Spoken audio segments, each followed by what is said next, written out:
Some men love to talk bad about girls who post spicy content or, let's say, dancing clubs. They call them names, say they never date someone like that. But then those same guys, they follow the accounts, they spend money on the content, they show up at the clubs. Like, if you're supporting it, you don't get to pretend you hate it. Just be honest. You like it, you want it, you pay for it. So why act like you are too good for it? Men say girls are just doing it for attention. Okay, but who is giving them attention? Who is liking, watching, and buying? Men say that it's wrong, but they enjoy every second of it in private. They're not actually upset about what she does. They're upset that she's earning money from it, that she's benefiting, and she doesn't need their approval or permission to do that anymore. So if you're part of the audience, maybe don't insult the performer. The reality is that if guys stopped paying for it, the industry would just disappear. So clearly there is interest, clearly there is demand. Girls are working, they're paying bills from it, they're building lives on that. And if someone doesn't like that, they can just scroll. It's that simple. But what I despise is when someone is being a secret fan, but at the same time a loud hater in public. And that is embarrassing not for her, but for you. In the end of the day, you are either a supporter or you're not. Stop pretending you're both. Let's be very clear here. The men who are paying for this content, the ones subscribing, tipping, begging in DMs, those aren't men, those are simps. They're not admired, they're not respected, they're ATM machines with emotions. Yes, the industry exists because there's demand, but it's not coming from strong men, disciplined men, men with standards. It's coming from lonely, approval-starved guys who beg for women's attention. A, she was a hooer. B, she was a hooer. So get this, if you thought my dating life couldn't get any more tragic, I actually had 2 separate dates booked yesterday. Both of them ghosted me when they stopped basically sending as many messages.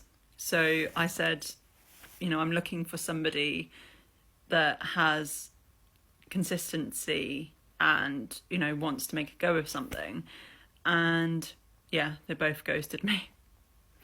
So yeah, it's going very well. She said they both ghosted her because she was looking for consistency, but she was literally trying to date 2 men at the same time. How does she expect to also be consistent if she's talking to 2 men at once? What a total hypocrite.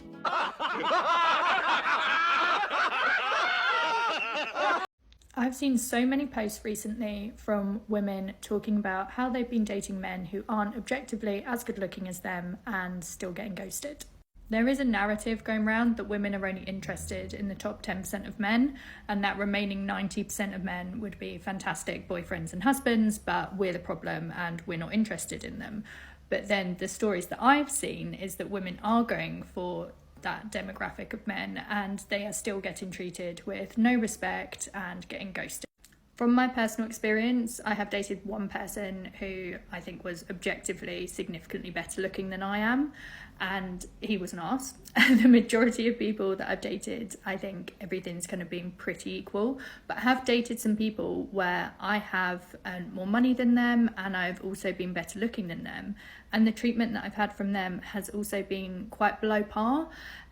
So I would genuinely say, like, from my experience, those 2 kind of outliers is where it's difficult, but dating people who you are kind of aligned with looks wise and also financially, then that's kind of where success lies. But I would say in general, more often than not, people do end up with people who kind of are similar to them. But let me know what you think. She is learning that looks and money don't buy women respect. She thinks dating down means a man should be grateful. She believes because she perceives herself as more attractive or more successful, the man should automatically treat her better, commit harder, and behave perfectly.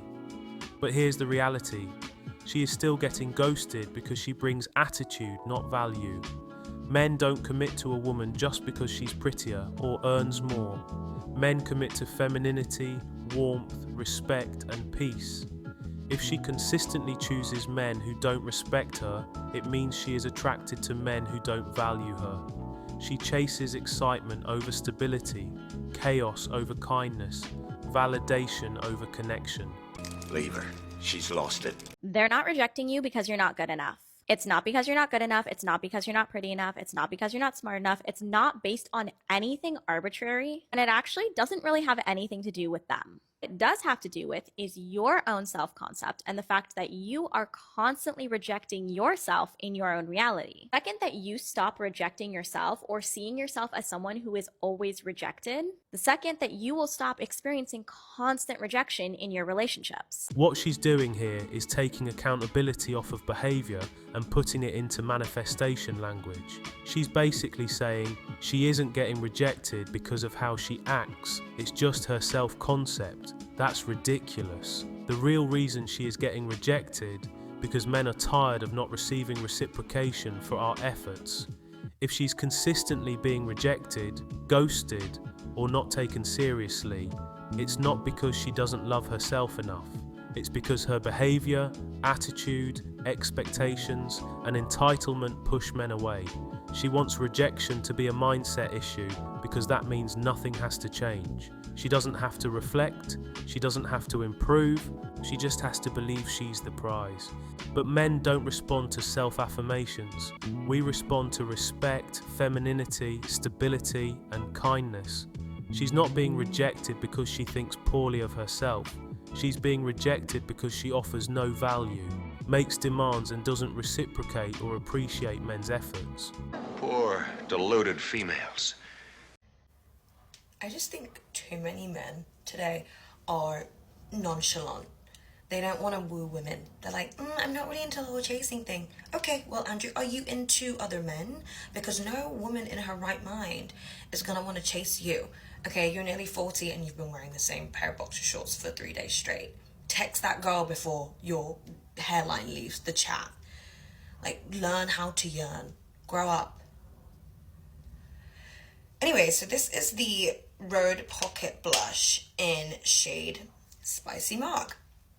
She believes men should chase her by default. She believes attention is owed to her, simply because she exists. She is not talking about romance. She is talking about entitlement. She expects men to woo her, pursue her, entertain her, and impress her, while she contributes nothing but presence. And when men stop chasing, when men start having standards, when men say, I'm not auditioning for you, she interprets that as men being lazy, immature, or gay. Men no longer chase women who offer no value. She isn't upset that men don't pursue. She's upset that men have finally learned to walk away. I walked away.